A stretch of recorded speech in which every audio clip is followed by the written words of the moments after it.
तो हेलो बच्चों, क्या हाल चाल है सभी के। उम्मीद करते हैं बढ़िया ही होगे आप लोग। तो लास्ट क्लास में हम लोगों ने सांद्रता पद की सारी विधियां पढ़ ली थी। तन्यता समीकरण पढ़ लिया था, मूलरता समीकरण, उसमें नॉर्मलता समीकरण, ये सब पढ़ लिया था।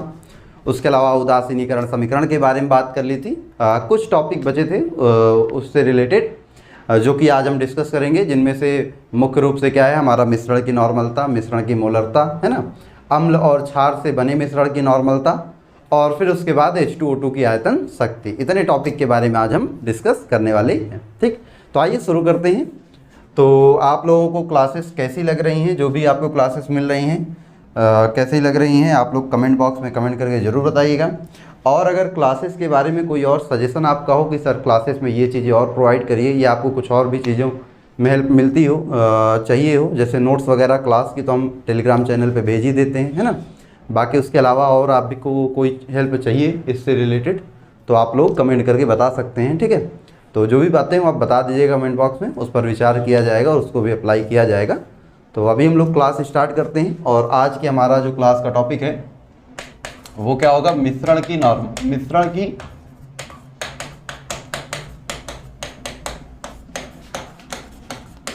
मोलरता, मोलैरिटी ऑफ मिक्सचर। तो अगर हम बात करें मिश्रण की मोलरता की, तो मिश्रण की मोलरता की कहानी क्या है, सिंपल से समझिएगा। मान लीजिए हमारे पास 3 अलग अलग मिश्रण हैं।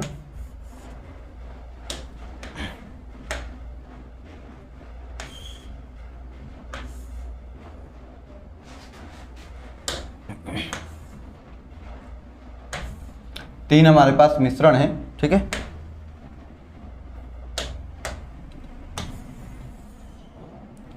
इस तरह से। तो अगर हम बात करें इस पहले वाले मिश्रण की, तो इसकी मोलरता मान लीजिए है M1 और इसका आयतन है V1। इस दूसरे वाले मिश्रण की बात की जाए तो दूसरे वाले मिश्रण की मोलरता है M2, आयतन है V2। और इस तीसरे वाले मिश्रण की विलेन की बात की जाए तो मान लेते हैं इसकी मोलरता है M3, आयतन है V3। मान लेते हैं हम इसके अंदर जो विलेय के मोल है, मोलों की संख्या है N1, इसके अंदर मोलों की संख्या N2, इसके अंदर मोलों की संख्या है N3।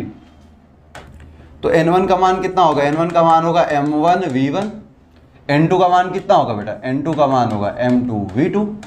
भाई मोलों की संख्या क्या होती है, मोलरता बराबर होती है मोलों की संख्या बटे आयतन।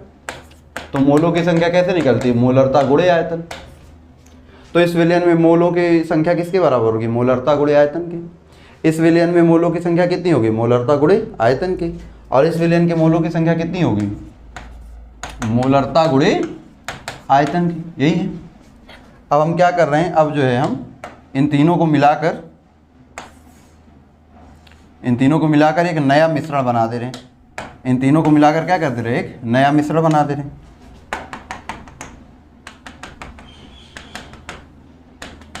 ठीक है,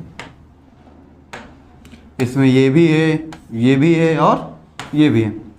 तीनों को मिला दिया, तीनों को मिलाकर हमने नया मिश्रण बना दिया। तो अब ये जो मिश्रण है, इस मिश्रण की मोलरता क्या होगी, एम ऑफ मिक्सचर क्या होगा, ये हमें पता करना है। इस मिश्रण की नॉर्मलता तो हमें मोलों की संख्या तो पता है, एन टोटल कितना हो जाएगा, कुल मोल कितने हो जाएंगे, N1 + N2 + N3, यही हो जाएगा क्या। क्योंकि भाई इस वाले में N1 मोल थे, ये भी मिला दिया, N2 मोल थे, ये भी मिला दिया, N3 मोल थे, ये भी मिला दिया। तो तीनों को मिला दिया तो इसमें N1 + N3 + N2 + N3 total mole हो गई है। और टोटल आयतन कितना हो गया, कुल आयतन हो गया V1 + V2 + V3। मान लो अगर तीनों का 1-1 लीटर था तो तीनों का मिला कितना हो जाएगा, टोटल 3 लीटर हो जाएगा। तो टोटल आयतन कितना हो गया, तीनों के आयतन के बराबर। तो मिश्रण की नॉर्मलता का फॉर्मूला क्या हो जाएगा, अगर हम यहाँ से बात करें मिश्रण की नॉर्मलता क्या हो जाएगी, तो मिश्रण की नॉर्मलता क्यों आ रहा है भाई, मोलरता। तो मिश्रण की मोलरता हो जाएगी कुल मोलों की संख्या बटे कुल आयतन, कुल मोलों की संख्या बटे कुल आयतन, यही मिश्रण की मोलरता हो जाएगी। अब मिश्रण की मोलरता क्या है, एम मिक्सचर जो है वो कैसे लिखेंगे, कुल मोल कितने हैं, N1 + N2 + N3। कुल आयतन कितना है बेटा, V1 plus V2 plus V3। और आप जानते हो कि आपका जो मोलों की संख्या, उनका मान आपको पता ही है। N1 का मान कितना है, N1 का मान है M1V1, N2 का मान है M2V2, N3 का मान है M3V3 डिवाइडेड बाई कुल आयतन कितना है, V1 plus V2 plus V3। कुल आयतन क्या हो जाएगा। तो किसी भी पदार्थ के अगर हम मोलों की संख्या की बात करेंगे, किसी भी मिश्रण की मोलरता की बात करेंगे, तो मिश्रण की मोलरता क्या हो जाएगी, M1V1 plus M2V2 plus M3V3 and so on. तो इस तरह से क्या हो जाएगी, मिश्रण की मोलरता का ये सूत्र आ गया, और इसी पे हमें क्या करने, क्वेश्चन करने होंगे। ठीक, तो सबसे पहले भाई हमारे पास जो भी विलयन है, इन विलयनों को हमने मिला दिया, तो जो नया विलयन बना या मिश्रण बना, उसमें कुल मोल क्या हो जाएंगे, तीनों के मोलों के बराबर। कुल आयतन क्या हो जाएगा, तीनों के आयतन के बराबर। तो भाई मिश्रण की मोलरता का फॉर्मूला क्या होता है, मोल बटे आयतन। तो कुल मोल बटे कुल आयतन किया, कुल मोल ये थे और इनका मान हमें पता था, रख दिया, तो ये मिश्रण की मोलरता का क्या आ गया, सूत्र आ गया। ठीक है, चलिए तो इसको नोट कर लीजिए। तो फिर हम लोग जो है क्वेश्चन करते हैं इसके, है ना। इसके क्या करेंगे बेटा, क्वेश्चन कर लेते हैं। एक क्वेश्चन देखते हैं इसका बढ़िया सा। चलिए, तो क्वेश्चन आपके सामने कुछ ये रहा, कह रहा है 3 मोलर 50 ml HCl विलयन, 1/10 मोलर 100 ml H2SO4 विलयन और 1/5 मोलर 150 ml HNO3 विलयन को मिलाने पर प्राप्त जो नया विलयन होगा उसकी मोलरता क्या हो जाएगी, ये पूछा है। तो आ जाओ देखते हैं बेटा, आ जाओ देखते हैं, सिंपल सा। तो सबसे पहले आपको एक मोलरता दी है, M1 कितना 3, और V1 कितना दिया बेटा, V1 आपको दिया है 50 ml, 3 मोलर 50 ml। फिर M2 आपको गिवन है कितना, 1/10 मोलर, M/10 का मतलब क्या होता है, 1/10 M। और V2 आपको कितना दिया है बेटा, 100 ml। और M3 आपको गिवन है 1/5 M। भाई M/5 का मीन्स होता है 1/5 M। और V3 आपको गिवन है 150 ml, ये गिवन है। मिश्रण की मोलरता पूछा है, तो मिश्रण की मोलरता का सूत्र क्या है, M1V1 plus M2V2 plus M3V3 और upon total volume 50 plus 100 plus 150, यही हो जाएगा। ये कितना हो गया, पहला वाला 150 हो गया, ये कितना हो जाएगा 10 हो जाएगा, ये कितना हो जाएगा 30 हो जाएगा, 1.5 200 और ये 1.5 50 200 और ये 300, टोटल कितना हो गया 190/3। तो कितना आ जाएगा 0.300 है ना। तो 3 से काटोगे तो अगर कट करते हैं तो 6 बार ये जाएगा, 1 बचेगा, 3 त्रिक 9, 3 त्रिक 9, तो आ जाएगा 0.633 मोलर। ये आपको आ गया मिश्रण की मोलरता। बोलो, बिल्कुल सिंपल सी कहानी है, कुछ इसमें है नहीं। समझ में आई बात। तो क्या करना है, क्या करना है आपको, सिंपल सा भाई, जितने भी विलयन दिए हैं सबकी मोलरता आयतन पहले से ही आपको ऑलरेडी गिवन होगा, उसकी वैल्यू रखिए। और ये फार्मूला आपको पता ही है, फार्मूले में आप वैल्यू रख देंगे M1V1 plus M2V2 plus M3V3 and so on divided by total volume, तो आपका क्या आ जाएगा, आंसर आ जाएगा। ठीक है, चलिए इसको नोट कर लीजिए। फिर जो है हम लोग नेक्स्ट देखते हैं। ये तो मोलरता की बात हो गई। अब इसके बाद हम लोग किसकी बात करेंगे, मिश्रण की नॉर्मलता की बात करेंगे। ठीक है, चलिए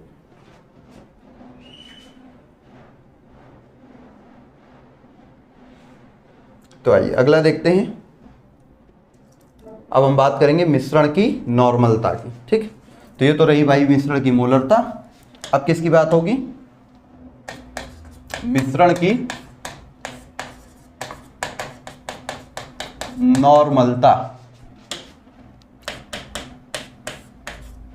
अभी हम उन मिश्रणों की बात कर रहे हैं या उन विलयनों की बात कर रहे हैं जो समान प्रकार के। ये तो सारे के सारे अम्लीय विलयन हैं या तो सारे के सारे क्षारीय विलयन है ना। अभी हम उनकी बातें कर रहे हैं।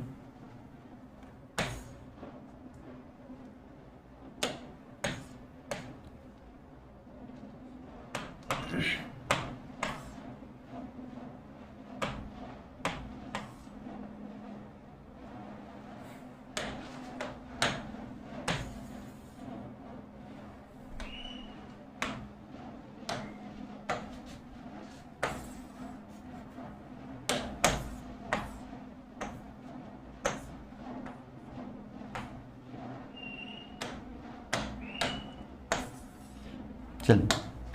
मान लीजिए ये आपके पास एक विलेन है जिस विलेन की नॉर्मलता n1 आयतन v1 है।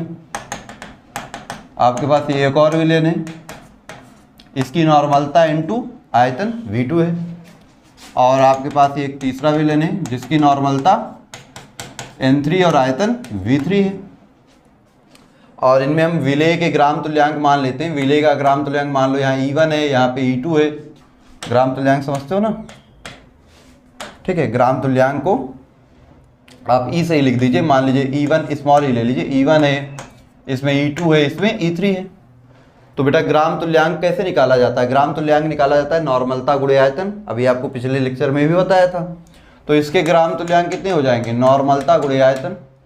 इसके ग्राम तुल्यांक कितने हो जाएंगे? नॉर्मलता गुणे आयतन। और इसके ग्राम तुल्यांक कितने हो जाएंगे? नॉर्मलता गुणे आयतन। यही हो जाएगा। अब इन तीनों को हम मिला रहे हैं। इन तीनों को क्या करें बेटा? मिला रहे हैं। इन तीनों को मिला के हम एक नया मिश्रण बना रहे हैं। इन तीनों को इसमें हमने मिला दिया, ठीक। इन तीनों को मिला दिया। तो तीनों को मिलाने पर ये जो नया मिश्रण बना, इस नए मिश्रण की नॉर्मलता मान लेते हैं कितनी है भाई? n मिक्सचर हमें निकालना है। इसका कुल मान लो तुल्यांक हम मान लेते हैं। इसमें जो कुल तुल्यांक है, कुल तुल्यांक कितने हो जाएंगे? E1 plus E2 plus E3, जो कि कितना हो जाएगा? N1 V1 plus N2 V2 plus N3 V3, ये कुल तुल्यांक हो जाएंगे। और कुल आयतन की बात करेंगे तो कुल आयतन कितना हो जाएगा? V1 plus V2 and V3। कुल तुल्यांक कितने हैं? कुल तुल्यांक हो गए N1 V1 plus N2 V2 plus N3 V3। और कुल जो आपका आयतन है वो हो गया V1 plus V2 plus V3। अब अगर हम यहाँ बात करें मिश्रण की नॉर्मलता की, तो मिश्रण की नॉर्मलता क्या हो जाएगी? ध्यान समझिएगा। मिश्रण की नॉर्मलता, तो मिश्रण की जो नॉर्मलता होती है बेटा वो आपका हो जाएगा कुल तुल्यांक, है ना, कुल तुल्यांक बटे कुल आयतन। कुल तुल्यांक बटे कुल आयतन। अब आप बताइए मिश्रण की नॉर्मलता क्या लिखेंगे? n mixture. कुल तुल्यांक कितना है? N1 V1 plus N2 V2 plus N3 V3 upon total volume V1 plus V2 plus V3। बात समझ में आई आपको? तो ये जो कहानी है कुछ इस तरह से मिश्रण की नॉर्मलता का सूत्र आ गया। ठीक, क्या आ गया बेटा? मिश्रण की नॉर्मलता का सूत्र आ गया। ठीक है, चलिए तो नोट कर लीजिए इसको। फिर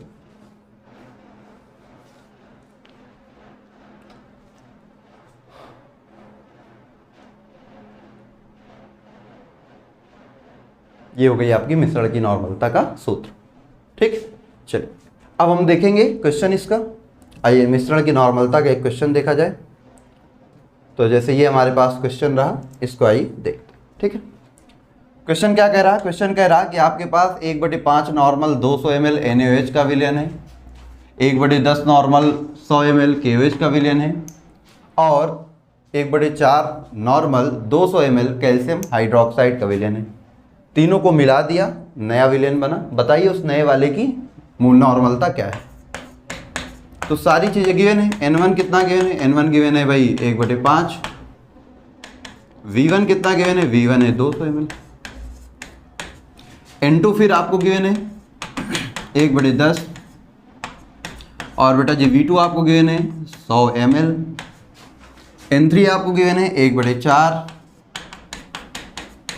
और V3 आपको जो गिवन है वो है 200 ml। यही हो जाएगा, ये इन्फॉर्मेशन दी है। अब मिश्रण की नॉर्मलता पूछा है तो मिश्रण की नॉर्मलता क्या हो जाएगी? मिश्रण की नॉर्मलता बेटा N1 into V1 plus N2 into V2 plus N3 into V3 divided by total volume. Total कितना है 200 प्लस 100 प्लस 200।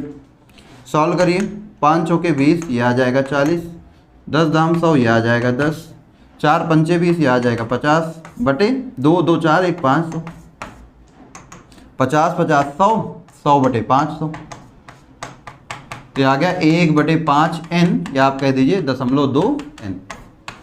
यही आपकी क्या हो गई बेटा, मिश्रण की नॉर्मलता हो गई। सिंपल सा है। तो आपको बस प्रश्न में क्या दिया होगा, आपको अलग अलग विलयनों की नॉर्मलता आयतन दिया होगा और कहेगा कि भैया अगर हम इनको मिला दे रहे हैं तो बताइए जो नया विलयन बन रहा है या नया मिश्रण बन रहा है उसकी नॉर्मलता क्या हो जाएगी। तो आपको फार्मूला पता ही है, N1V1 plus N2V2 plus N3V3 बटे टोटल आयतन। फॉर्मूले में वैल्यू रख दीजिए सारी और आपका आंसर आ जाएगा। ठीक, ये कॉन्सेप्ट इसका है, कहानी सिंपल सी। नोट करिए, फिर हम लोग बात करेंगे अम्ल और क्षार युक्त मिश्रण की नॉर्मलता। मतलब ऐसा मिश्रण देखेंगे जिसमें अम्ल भी उपस्थित होगा और क्षार भी उपस्थित होगा, दोनों उपस्थित होंगे, तो दोनों के मिश्रण की नॉर्मलता हम लोग देखेंगे। ठीक, चलो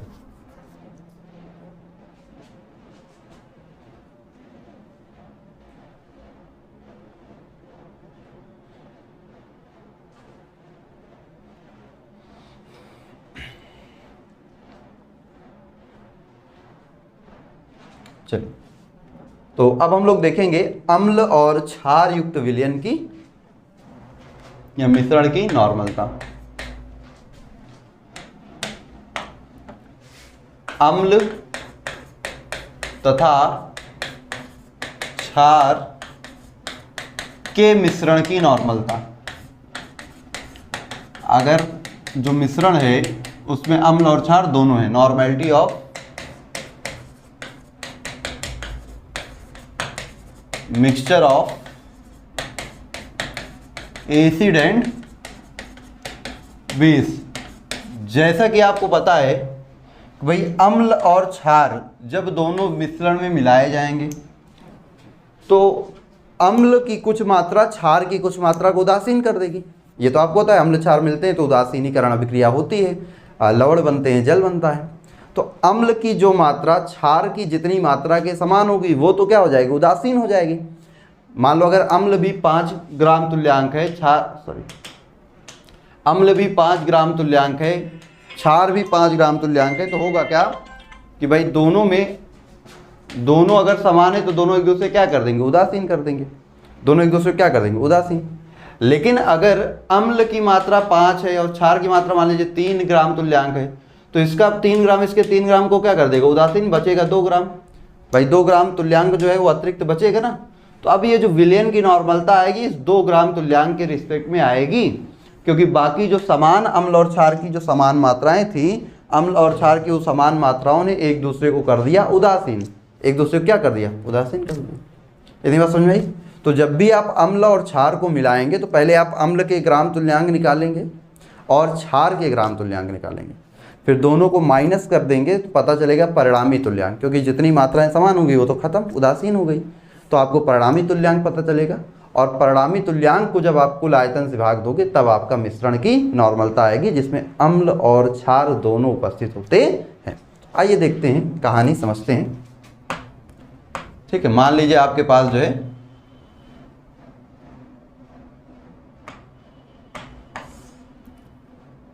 ये अम्ल है,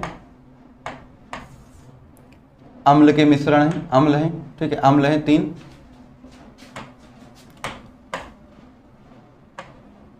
और 3 ही आपके पास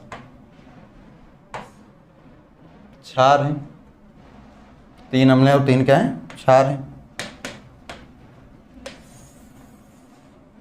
ठीक है,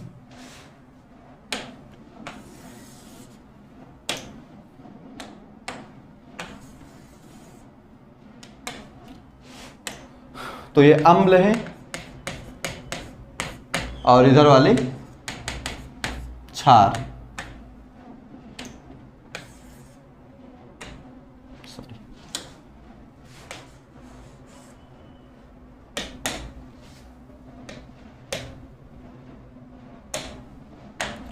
तो मान लीजिए इस अम्ल की नॉर्मलता है N1, आयतन है V1, इसकी नॉर्मलता है N2, आयतन है V2, और इस वाले अम्ल की नॉर्मलता है N3 और आयतन है V3। ठीक है, तो भैया अम्ल के कुल तुल्यांक कितने हो जाएंगे? अम्ल के कुल तुल्यांक को हम लिखेंगे NaVa से, क्या हो जाएगा? तो भाई जितने अम्ल हैं सभी के नॉर्मलता आयतन के गुणनफल का योग कर दीजिए, तो यह आ जाएगा अम्ल के कुल तुल्यांक। तो इतने अम्ल के कुल तुल्यांक हैं। ठीक है, इसी तरह अगर हम क्षार की बात करें, तो ये जो हमारा क्षार है, मान लो इसकी नॉर्मलता N1 dash V1 dash, sorry नॉर्मलता N1 डैश और आयतन V1 डैश, इसकी नॉर्मलता N2 डैश, आयतन V2 डैश, इसकी नॉर्मलता N3 डैश और आयतन V3 डैश है। तो क्षार के कुल तुल्यांक कितने हो जाएंगे? क्षार के कुल तुल्यांक NbVb हो जाएगा N1 dash V1 dash plus N2 dash V2 dash plus N3 dash V3 dash, यही हो जाएगा। अब अगर हम इन दोनों को मिला दे रहे हैं, क्या कर दे रहे हैं बेटा? इन दोनों को मान लीजिए हमने इन दोनों को मिला दिया, जितने अम्ल जितने क्षार हैं इन सभी को क्या कर दिया? मिला दिया। जितने अम्ल जितने क्षार हैं इन सबको क्या कर दिया? मिला दिया। पूरे अम्ल पूरे क्षार ये सबको मिला दिया। तो इन सबको मिला दिया तो ये जो नया मिश्रण बन रहा है इसके अंदर जो तुल्यांक होगा वो तुल्यांक कितना बचेगा? भाई इन दोनों में जितनी मात्राएं समान होंगी वो तो एक दूसरे को खत्म कर देंगी। जो अतिरिक्त मात्रा बचेगी वही तो इसका तुल्यांक होगा। तो इसके लिए क्या निकाला जाएगा? पहले परिणामी तुल्यांक। क्या निकाला जाएगा? परिणामी तुल्यांक, क्योंकि भाई अम्ल और क्षार मिलाते हैं तो वो दोनों एक दूसरे को उदासीन करते हैं। तो जितनी मात्रा समान होगी वो उदासीन हो जाएगी, जो अतिरिक्त मात्रा बचेगी उसी के रिस्पेक्ट में क्या आएगा? विलयन का तुल्यांक, विलयन की या मिश्रण की नॉर्मलता आएगी। तो देखिए क्या कहानी हो जाएगी। सबसे पहला स्टेप पे क्या लेंगे? इसमें परिणामी तुल्यांक। क्या लेंगे बेटा? परिणामी तुल्यांक। तो परिणामी तुल्यांक कैसे निकलेगा? अम्ल के तुल्यांक और क्षार के तुल्यांक को माइनस कर दीजिए। जितनी मात्रा अम्ल की जितनी मात्रा क्षार के समान होगी वो दोनों एक दूसरे को उदासीन कर देंगे। या मॉड लगाए, चाहे प्लस आए चाहे माइनस, वैल्यू आपको पॉजिटिव ही लेनी है। भाई इसका कुल आयतन कितना है?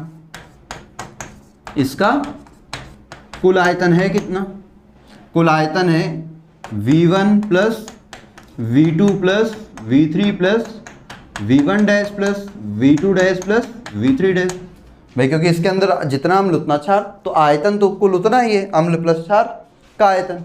तो परिणामी तुल्यांक आने के बाद जब हम मिश्रण की नॉर्मलता निकालेंगे, क्या निकालेंगे? मिश्रण की नॉर्मलता।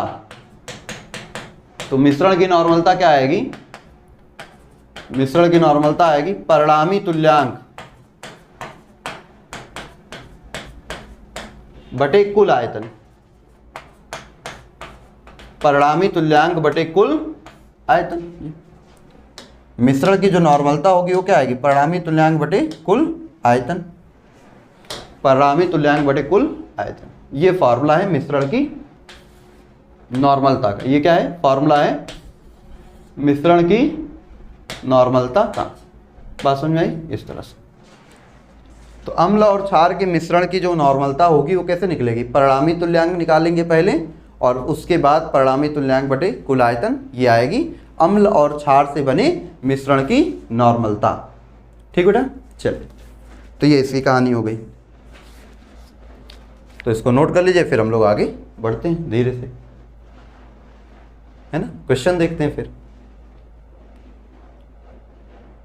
चलिए तो फिर आपका जो क्वेश्चन है वो आइए देखते हैं। तो आपके पास जो क्वेश्चन है वो ये रहा। चलिए आइए, अम्ल और क्षार के मिश्रण की निकालते हैं क्या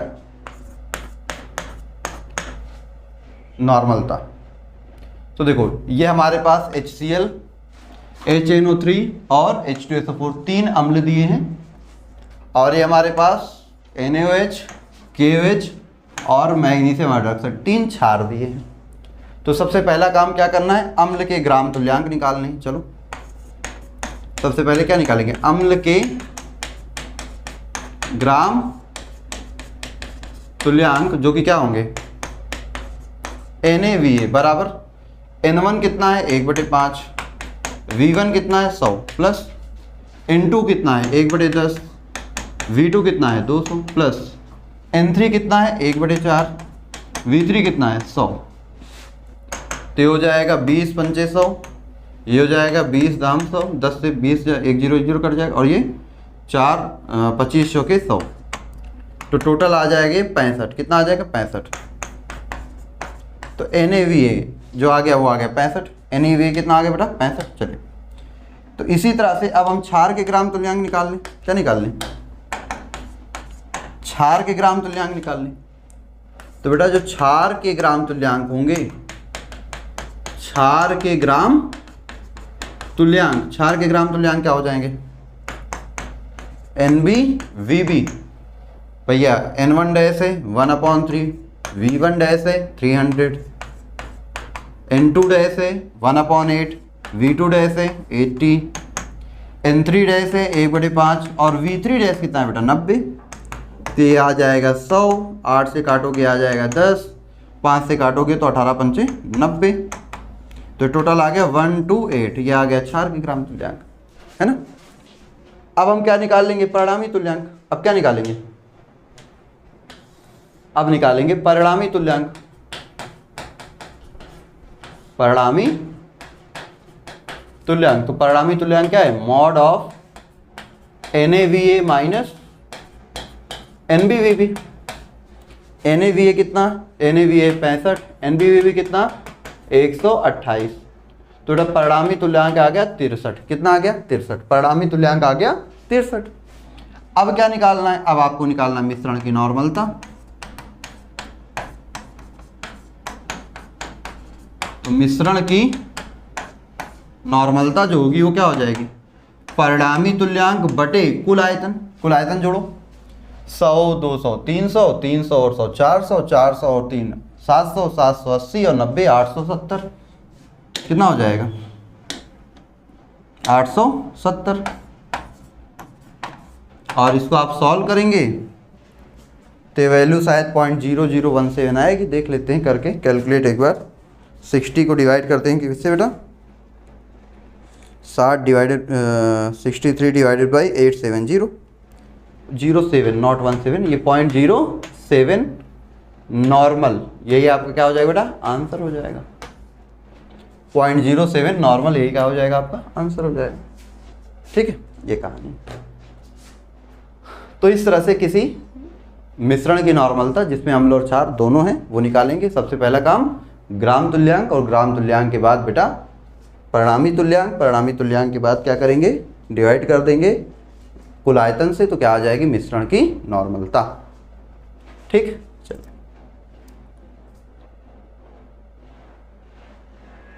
तो अब इसके बाद जो है, अब इसके बाद हम लोग बात करेंगे बेटा किसकी, अब इसके बाद बात करेंगे वही अपना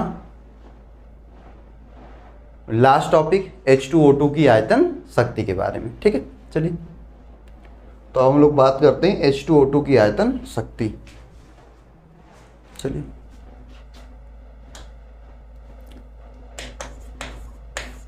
H2O2 की आयतन शक्ति।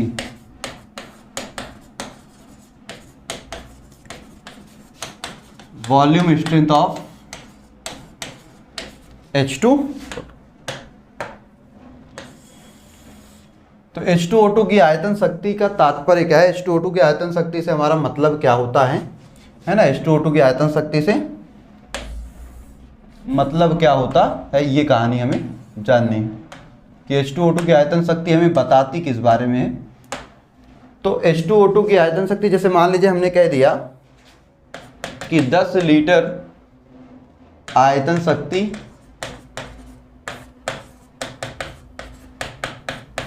वाला H2O2 है। हमने कह दिया कि हमारे पास जो H2O2 है उस H2O2 की आयतन शक्ति 10 लीटर है। हमने क्या कह दिया कि भाई हमारे पास जो H2O2 है उस H2O2 की आयतन शक्ति कितनी है 10 लीटर है। तो इसका सिंपल सा मतलब ये होगा कि भैया 1 लीटर H2O2 जो है वो 10 लीटर ऑक्सीजन उत्पन्न कर सकता है। जब H2O2 का विघटन होता है तो आप देखिए H2O2 का विघटन होने पर बनता है H2O प्लस हाफ O2। तो ये जो 1 लीटर H2O2 है ये कितने लीटर क्या कर सकता है, ऑक्सीजन प्रोड्यूस कर सकता है। हम कहें 1 मोल H2O2 जो है वो कितने लीटर ऑक्सीजन उत्पन्न कर सकता है, उसी को हम क्या बोलते हैं, उसकी आयतन शक्ति। उसी को हम क्या बोलते हैं, आयतन शक्ति।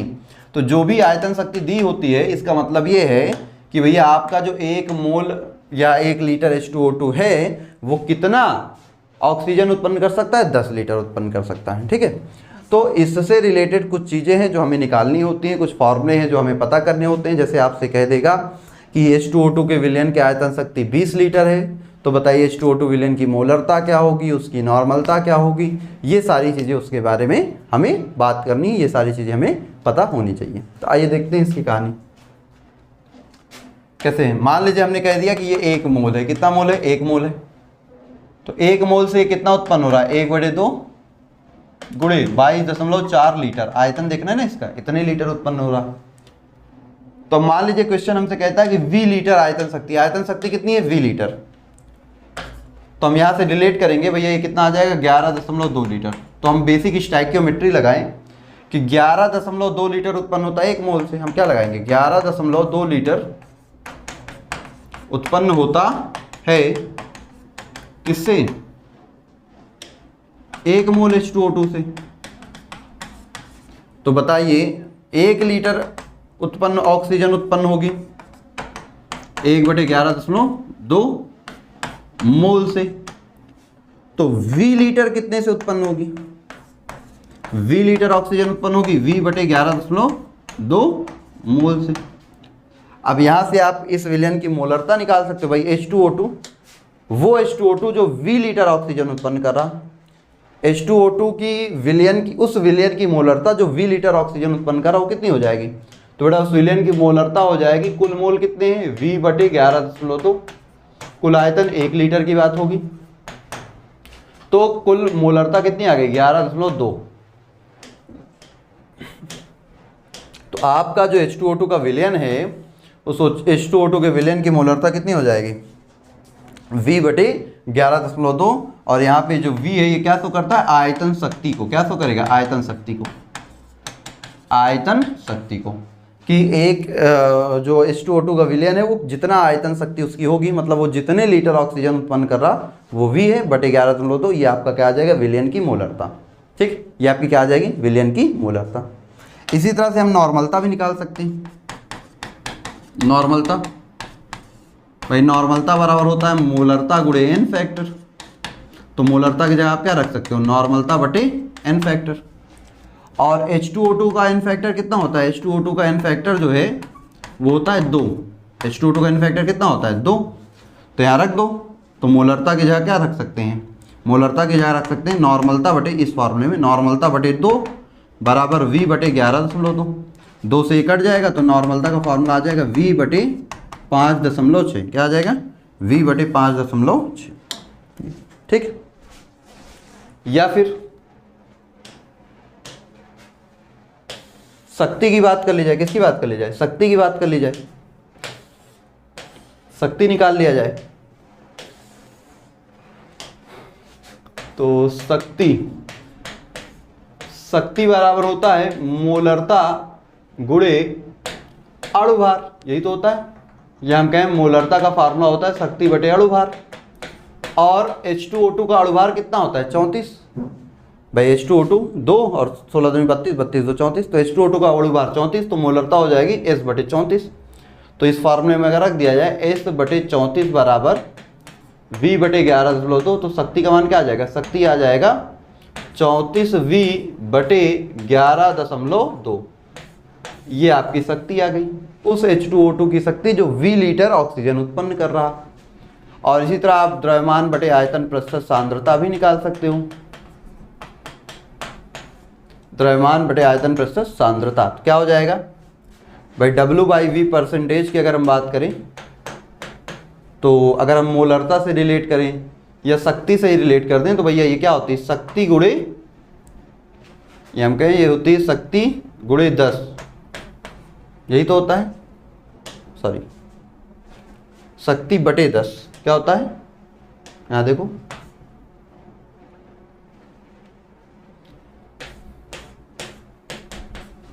अगर हम शक्ति की बात करें तो शक्ति बराबर क्या हो जाएगी, W/V प्रतिशत गुणे 10, ये होता है।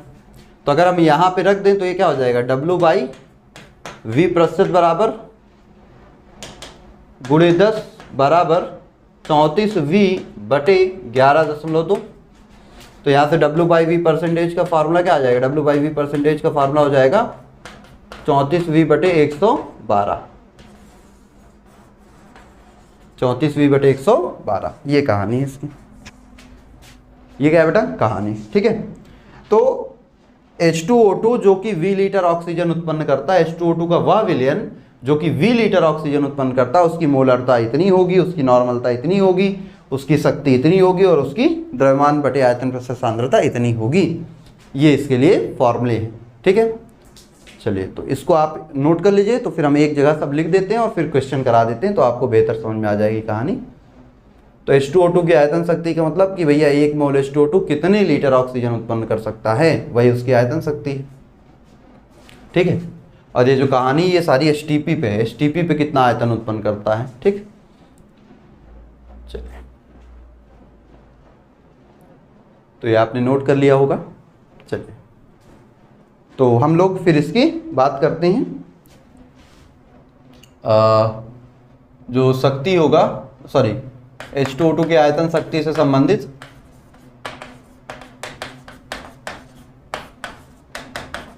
H2O2 की आयतन शक्ति जो है उससे संबंधित सारे फॉर्मूले यहाँ लिख देते हैं।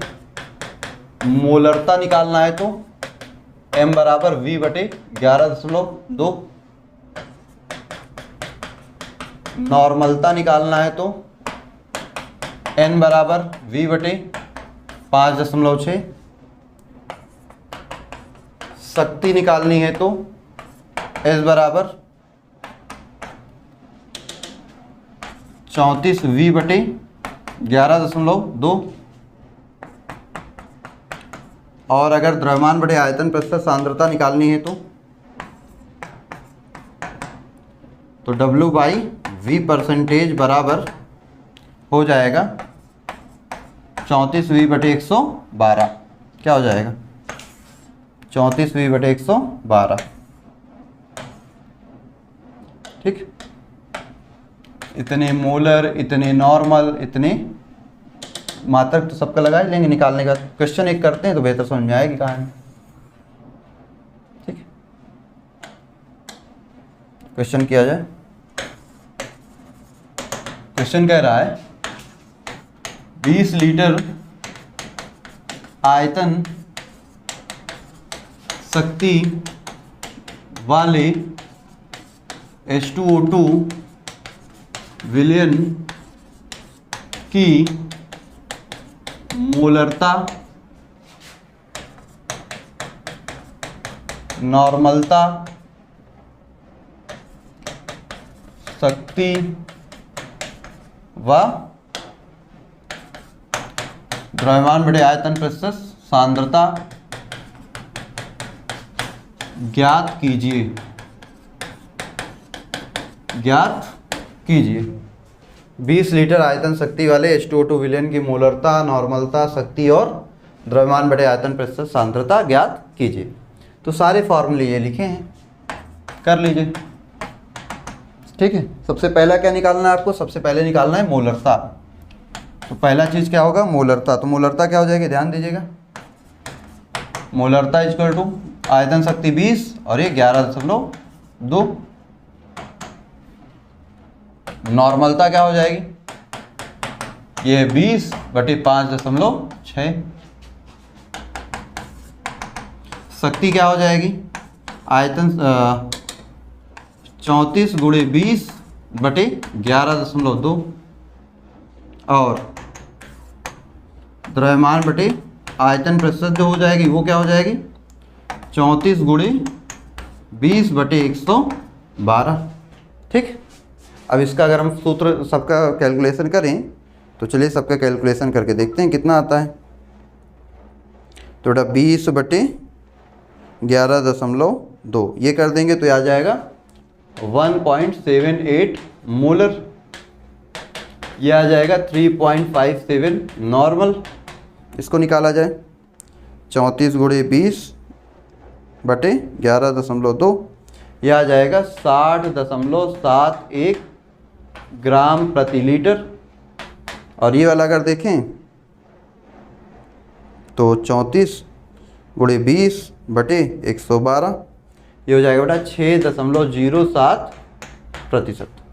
ठीक, तो ये हो गई H2O2 की आयतन शक्ति से संबंधित प्रश्न। ऐसे ही पूछे जा सकते हैं सारे। तो इतनी कहानी उम्मीद करते हैं सभी को समझ में आ गई होगी। ये सारी चीज़ें आपने अच्छे से समझ लिया होगा। ठीक है, तो आज का जो लेक्चर है, आज का लेक्चर यहीं पे ख़त्म हो जाता है। सांद्रता पद की विधियाँ यहीं पे क्या हो जाती हैं, समाप्त हो जाती हैं।